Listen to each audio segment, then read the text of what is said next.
Hello guys, welcome to டிஎஸ் டெனமே. நான் தான் ஹோஸ்ட் பேசுகிறேன். இந்த வீடியோவில் பொருட்டு டூப்ளோ டெக்ஸ் மாங்கா பேட்டனோட பார்ட் 19ல் என்ன நடக்க போகுது, ஏது நடக்க போகுதுன்றதை எனக்கு தெரிஞ்ச ஒரு சில விஷயத்தெல்லாம் நான் எக்ஸ்பிளைன் பண்ண போகிறேன். ஸோ இந்த வீடியோவை பார்த்து முடிச்சதுக்கப்புறம் உங்களுக்கு இதே மாதிரி தியரி இருந்துச்சுன்னா கமெண்ட்ஸை சொல்லுங்கள். அதை பார்த்து நான் படிச்சுட்டு நல்லா இருந்துச்சுன்னா நான் அடுத்த வீடியோவில் ஆட் பண்ண ட்ரை பண்ணுறேன். இப்போ வரைக்கும் 18 சாப்டர் இன்னும் பார்க்காம இருந்தீங்கன்னா மேலே ஐக்கானில் இப்போ ஒரு பிளேலிஸ்ட்டோட லிங்க் ஷோ ஆகிட்டு இருக்கும். அந்த பிளேலிஸ்ட்டில் 18 சாப்டரோட சேர்த்து பொருட்டு டூப்ளோ டெக்ஸில் ரிலீஸ் ஆன எல்லா சாப்டர்ஸையும் பிரேக் டவுன் பண்ணி போட்டிருக்கோம். யாராச்சும் பார்க்காம இருந்தீங்கன்னா மறக்காம செக் பண்ணி பார்த்துருங்க. சார் ரைட் கைஸ், வளவலாம் பேசாம வீடியோக்குள்ள போயிடலாமா?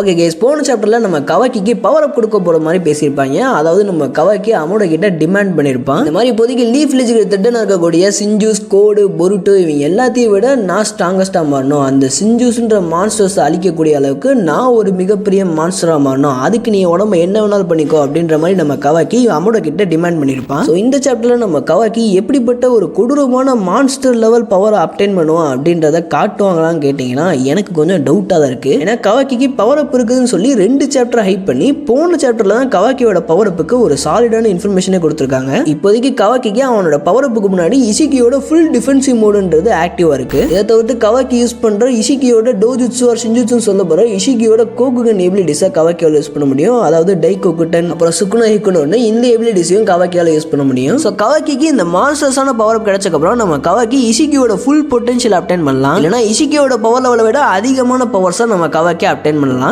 நம்ம அமோட எப்படி ஷீபை ஓட்சுசுகியோட டிஎன்ஏவை காரா குரூப்ல இம்ப்ளான்ட் பண்ணி அது கோஜி, எய்டா, டெய்மன் இவங்க எல்லாத்துக்குமே அந்த ஷீபை ஓட்சுசுகியோட டிஎன்ஏன்றது ஆக்டிவேட் இருக்கும் இல்லையா? அதே மாதிரி நம்ம அமோட ஷீபை ஓட்சுசுகியோட டிஎன்ஏவை கவாக்கி உடம்புல இம்ப்ளான்ட் பண்ணிட்டு அதை ஆக்டிவேட் ஆகாம இருக்கிறதுக்கு ஏதாச்சும் ஒரு சீலிங்கை போட்டு வச்சிருக்கலாம். இப்போ கவாக்கி விடாப்படியா எனக்கு பவர் அப் வேணும் அப்படின்னு அடம் பிடிக்கிறதுனால நம்ம அமோட அந்த சீல் பண்ணி வச்சிருந்த ஷீபை ஓட்சுசுகியோட டிஎன்ஏவை ஆக்டிவேட் பண்ணி விடலாம். அப்படி ஆக்டிவேட் ஆகிற ஷீபை ஓட்சுசுகியோட டிஎன்ஏன்றது நம்ம கவாக்கிக்கு ஒரு புது பவர் அப்பை கொடுத்து நம்ம கவாக்கி ஒரு மான்ஸ்டர்ஸ் பவர் லெவலை அப்டெயின் பண்றதுக்கும் சான்ஸ் இருக்கு. ஸோ கவாக்கிக்கு பவர் அப் இருக்குதுன்றது கன்ஃபார்மான விஷயம். பட் அந்த பவர் அப் எப்படி வரப்போகுதுன்றது தான் ஒரு மிகப்பெரிய கன்ஃபியூஷனா இருக்கு. எனக்கு தெரிஞ்சு கவாக்கிக்கு என்ன பவர் அப் கொடுக்கணும் தெரியாம நம்ம கிஷிமோட்டோவே கொஞ்சம் கன்ஃபியூஷனா இருக்காரு போல. ஏற்கனவே இந்த பொருட்டு டூப்ளோ ஓட்டெக்ஸோட கதைக்கு ஒரு ஓவர்லே மாதிரி பண்ணி அதை இக்கிமோட்டோ கிட்ட நம்ம கிஷிமோட்டோ கொடுத்துட்டதா ஒரு பேச்சு போய்கிட்டு இருக்கு. ஸோ கதைன்றது ஏற்கனவே இருக்குதுன்னா எதுக்கு போட்டு கவாக்கியோட பவர் அப் இப்படி இழுத்து அடிக்கணும், டக்குன்னு கொடுங்கடா அப்படின்ற மாதிரி தான் எனக்கு இருக்கு. ஏன்னா பச்சை பிள்ளை ஹீமோ வரைக்கும் பவர் அப் கொடுத்து அவ ஜூரா எது சண்டை போடுற மாதிரிலாம் காமிச்சிருக்காங்க.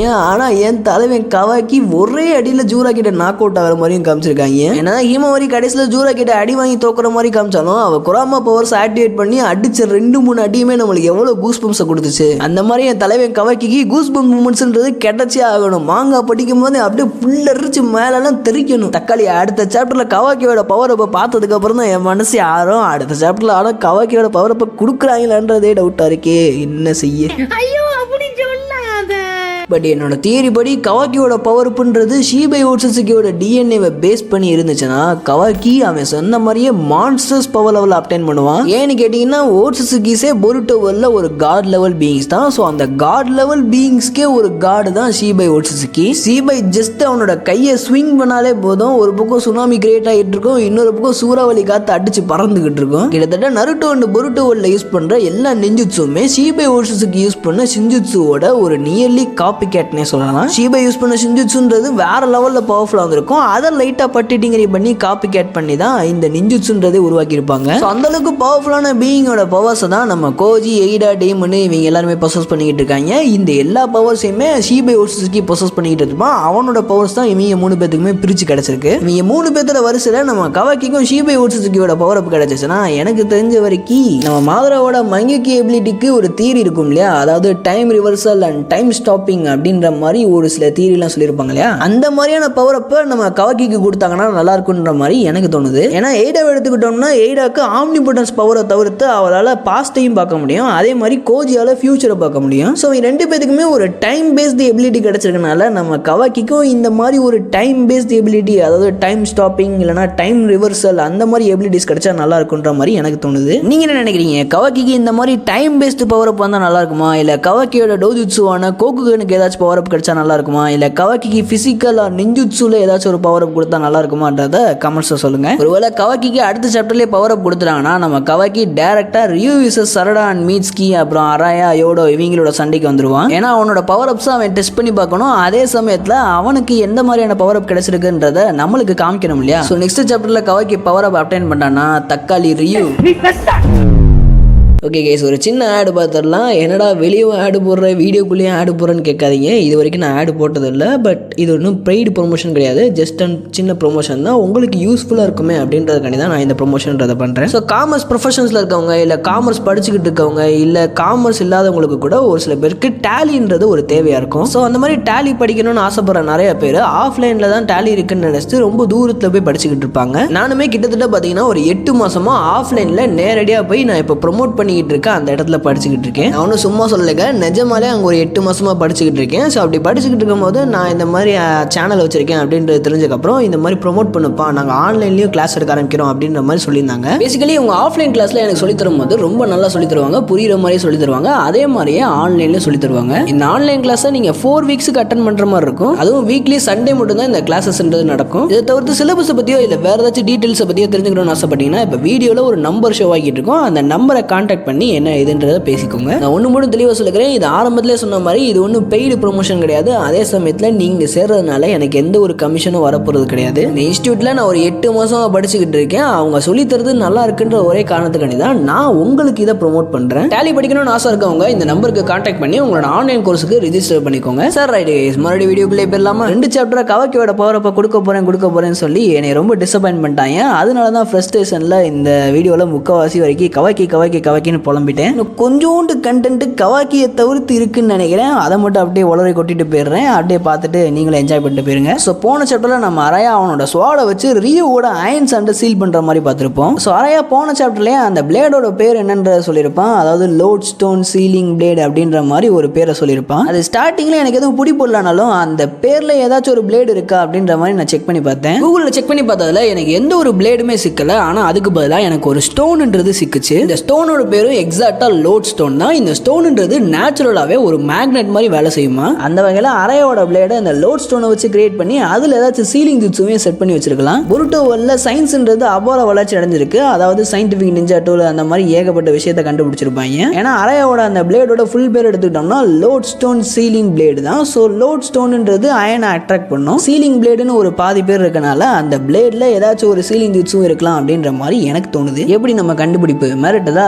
இதோட ஒரு பயங்கரமான தீரி ஒன்று வச்சிருக்கேன். அந்த தீரியும் பார்த்துடலாம். அதாவது நம்ம அமோடோ எடுத்துக்கிட்டீங்கன்னா நம்ம அமோடோ ஒரு மிகப்பெரிய மேனுபுலேட்டர்னே சொல்லலாம் என்னை பொறுத்த வரைக்கும். ஏன்னா ஸ்டார்டிங்ல நம்ம கவாக்கி அந்த காரா குரூப்ல இருந்து தப்பிக்கிறதுக்கு அமோடோ ஒரு காரணமா இருந்திருப்பான். அப்படி தப்பிச்சு போன கவாக்கி டைரக்டா நருட்டோவோட கண்ணில் மாட்டி நருட்டோ கவாக்கி அடாப்ட் பண்ணிருப்பான். கிட்டத்தட்ட கவாக்கி ஆரம்பத்தில் நருட்டோவை லைட்டா வெறுத்தாலும் போக போக நம்ம நருட்டோவை ஒரு ஃபாதர்லி ஃபிகராகவே பார்க்க ஆரம்பிச்சிருப்பான். ஒன்ஸ் நம்ம கவாக்கி அவன் ஃபாதர்லி ஃபிகரா கன்சிடர் பண்ண நருட்டோவோட உயிருக்கு ஆபத்து வருதுன்னு தெரிஞ்சோடனே நருட்டோவை சீல் பண்ணி விட்டுட்டு நருட்டோவோட சொந்த மையன் நம்ம கவாக்கி அவனோட பிரதரா கன்சிடர் பண்ற பொருட்டோவை போட்டுதல ட்ரை பண்ணிக்கிட்டு இருக்கான். ஸோ இப்போ நம்ம புரிஞ்சுக்க வேண்டிய என்னன்னா நம்ம கவாக்கி எதுக்காண்டி போராடிக்கிட்டு இருக்கான். நருட்டோ அதாவது அவனோட ஃபாதர்லி ஃபிகரா இருக்கக்கூடிய நருட்டோவோட உயிரை காப்பாற்றுறதுக்காண்டி நம்ம கவாக்கி போராடிக்கிட்டு இருக்கான். இப்போதான் நம்ம மேனுபுலேட்டர் அமோடோ அவனோட அட்டாக்கை லான்ச் பண்றான். அதாவது நானும் ஒரு அப்பா தான், என் மக எபிக்கியை திரும்ப உயிரோட கொண்டு வருகாண்டி தான் நானும் போராடிக்கிட்டு இருக்கேன் அப்படின்ற மாதிரி நம்ம அமோடோ அவனோட சென்டிமெண்ட்டை கவாக்கி மேல திணிக்க ட்ரை பண்ணிக்கிட்டு இருக்கான். ஸோ இதே சென்டிமெண்ட் மேனுபுலேஷனை நம்ம கவாக்கி ஜீகனோட கண்ட்ரோல்ல இருக்கும் போது அமோடோ யூஸ் பண்ணியிருந்தான்னா கண்டிப்பா அது கவாக்கி மேல ஒர்க் அவுட் ஆயிருக்காது. ஏன்னா கவாக்கி அப்போதைக்கு ஒரு ஃபாதர்லி ஃபிகர்ல இருக்கவங்க எல்லாருமே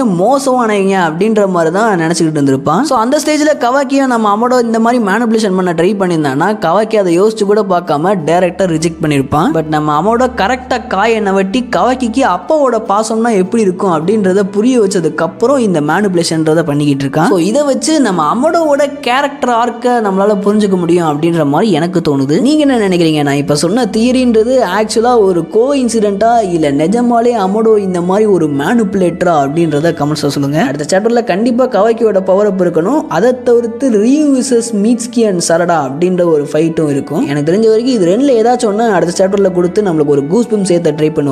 இன்னொரு பக்கம் நம்ம கொனோஹாமோரு விசஸ் மாட்சுரின்ற ஃபைட் நடக்குமா அப்படின்னு கேட்டீங்கன்னா அதுல எனக்கு சுத்தமா ஈடுபாடே இல்லை. ஏன்னா அந்த ஃபைட் நடக்காதுன்ற மாதிரி எனக்கு அப்சல்யூட் பாயிண்ட்ல தெரியும். ஏன்னா மாட்சுரி கொனோஹாமோரு வெறி கொண்டு லவ் பண்ணிக்கிட்டு இருக்கா. ஜஸ்ட் இப்போ ஒரு ஜெலஸை தான் காமிச்சிக்கிட்டு இருக்காளே ஒழிய கொனோஹாமோரு மேலே ஃபுல் கோவத்தை காமிக்கல. அதனாலேயே நம்ம கொனோஹாமோரு அடுத்த சாப்டரில் லைட்டாக ஏதாச்சும் பேசி இல்லைம்மா அப்படிலாம் எதுவும் இல்லை, நான் உனைய தான் விரும்புகிறேன் அப்படின்ற மாதிரி ஏதாச்சும் ஒன்று போட்டு விட்டானா போதும் நம்ம மாட்சரி வாங்கிடுவோம். அப்படி வாங்கிட்டானா அந்த ஃபைட்டுன்றது நடக்காது. ஸோ எனக்கு அந்த ஃபைட்டில் ஈடுபாடுன்றது இல்லை, அதை பற்றி நம்ம பேச போகிறதும் இல்லை. ஓகே கைஸ், இந்த வீடியோன்றது கொஞ்சம் லென்த்தாக போய்கிட்டு இருக்குது. அடுத்த வீடியோவில் கண்டிப்பாக நான் மிச்சத்தை எக்ஸ்பிளைன் பண்ண ட்ரை பண்ணுறேன். இன்னும் கொஞ்சம் கண்டென்ட்ஸ்ன்றது இருக்குது. ஒருவேளை அந்த வீடியோ வரதுக்குள்ள டெக்ஸ்ட் ஸ்பாய்லர்ஸோ இல்லை 19 சாப்டரோ ரிலீஸ் ஆயிடுச்சுன்னா கண்டிப்பாக அந்த வீடியோன்றது வராது. அதுக்கு பதிலாக டெக்ஸ்ட் ஸ்பாய்லரோ இல்லை அந்த 19 சாப்டரோ வரும். பட் அடுத்த வீடியோ வராது அப்படின்றதுக்காண்டி நீங்கள் இந்த வீடியோவில் உங்களோட தியரிஸை கமெண்ட் பண்ணாமல் போயிடாதீங்க. ஏன்னா நீங்கள் இப்போ 19 சாப்டருக்கு ப்ரெடிக்ட் பண்ணி போடுற கமெண்ட்ஸ்ன்றது 19 சாப்டரில் நடக்காமல் போயிடுச்சுன்னா 20 சாப்டரில் அது நடக்கிறதுக்கு சான்ஸ் இருக்குது. ஸோ 20th சாப்டருக்கு நான் என்ன நடக்கலாம் அப்படின்ற ஒரு வீடியோ போடுவேன் இல்லையா, அந்த வீடியோவில் உங்களோட கமெண்ட்ஸை நான் ஆட் பண்ணி அதை ஒரு கண்டென்ட்டாக போட்டுறேன். ரைட் கைஸ், என்னோட ப்ரெடிக்ஷன்ஸையும் தாண்டி ஒரு சில ஃபேக்ட்ஸ் அப்புறம் ஒரு சில தியரிஸையும் எக்ஸ்பிளைன் பண்ணியிருக்கேன். இவ்வளோ நேரம் நான் இந்த வீடியோவில் எக்ஸ்பிளைன் பண்ண எல்லாமே பிடிச்சிருந்தா இந்த வீடியோக்கு ஒரு லைக் பண்ணிருங்க. இந்த வீடியோ பிடிச்சிருந்தா டிஎஸ் சினிமா சேனலில் போடுற எல்லா வீடியோவும் பிடிக்கும். ஸோ மறக்காம செக் பண்ணி பாருங்க. ஓகே கைஸ், இதே மாதிரி அமேசிங்கான வீடியோவில் பார்க்கலாம். And then by from DXD Anime.